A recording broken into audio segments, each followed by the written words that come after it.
the marketplace took place. But now we need to think about electric. Why electric?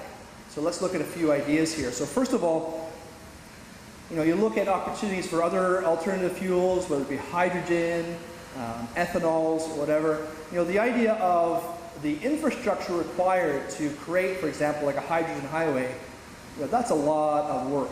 But electrical, not so difficult to imagine.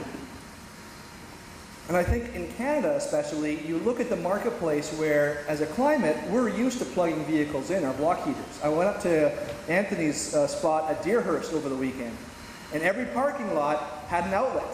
Do you know that? And it's for the block heaters. Right? So there's a sense of infrastructure in place that we can work with. Obviously it has to be more than just a basic 110 outlet, but there's opportunities there. I think we need to look at the fact that the energy market is decentralizing. We can use renewables on the home, net zero, perhaps put through solar panels and such, put energy on the grid, take it off. Cars, because of lithium-ion batteries, can actually be used to generate energy. And these are some of the things that Patrick Graham at PowerStream and I were talking about. Can you actually use the car at peak time to offset load demands? Perhaps. And I think that also electricity allows for good transitional development. So right now, plug-in hybrid electric vehicles. So the new Chevy Volt has a small little gasoline engine whose sole purpose is to charge the batteries. But the wheels are driven by the electric motor. And over time, as lithium batteries get better, all electric will be much more energy efficient and better to use. And I'm not going to talk too much about this because Al's going to come up and give us some details about the marketplace right now. But you take a look at some of the products that are coming on the market fairly quickly, and you know that change is happening. Now, indulge me for a minute because I am an industrial designer. I have done some design work for Ford and GM and a few others. And to me, you look at the marketplace, and you look at something like the new Audi e-tron, which is coming on the market in 2011. 0 to 60 in 5.9 seconds. I don't want this car because it's green. I want it because it's gorgeous. Oh, it's green? So it's that kind of mentality where the marketplace has an opportunity to shift. BMW Vision. The president has given permission to start production on this in 2013. 0 to 60 in 4.8 seconds. All electric. This is interesting to me because Fisker Automotive is, at least as far as I know, and Al and Roger and others can tell me otherwise, but it's the first time I've seen that an independent automotive manufacturer has been developed specifically to create an all-electric car.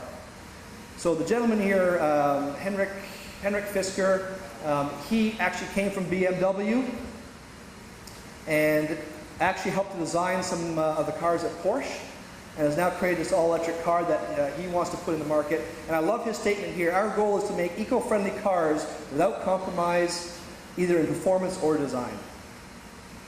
Okay, so some people might not like the egg shape of the Prius.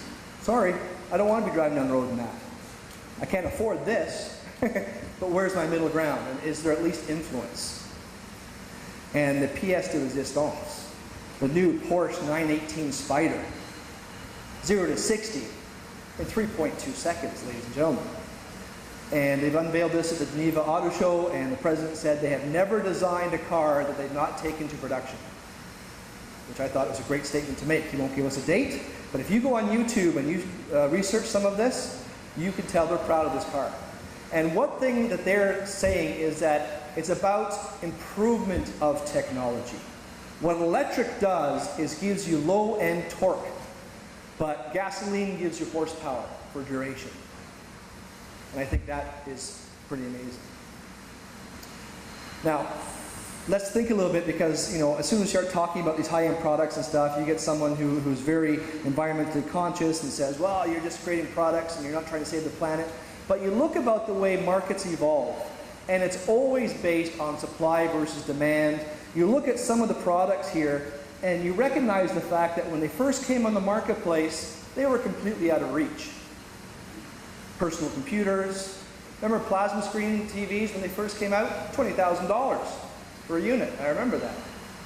Right? And you look at the cost of these, yeah, you're going to get some people that have a lot of money that can afford to play with these. but that helps to push that market. And then as technology gets better and production starts to build, prices start coming down. So we need to allow people to play with their toys.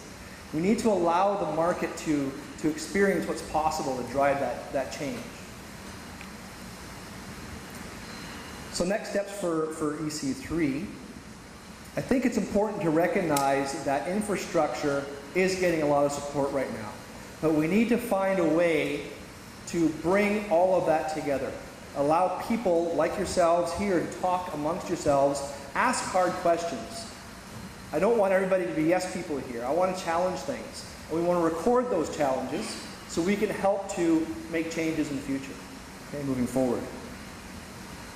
So that's my summary for the morning. I hope that set enough of a context. We have some great speakers today, and we're going to allow Al Cormier and others to come up and sort of express what's happening from the actual industry perspective.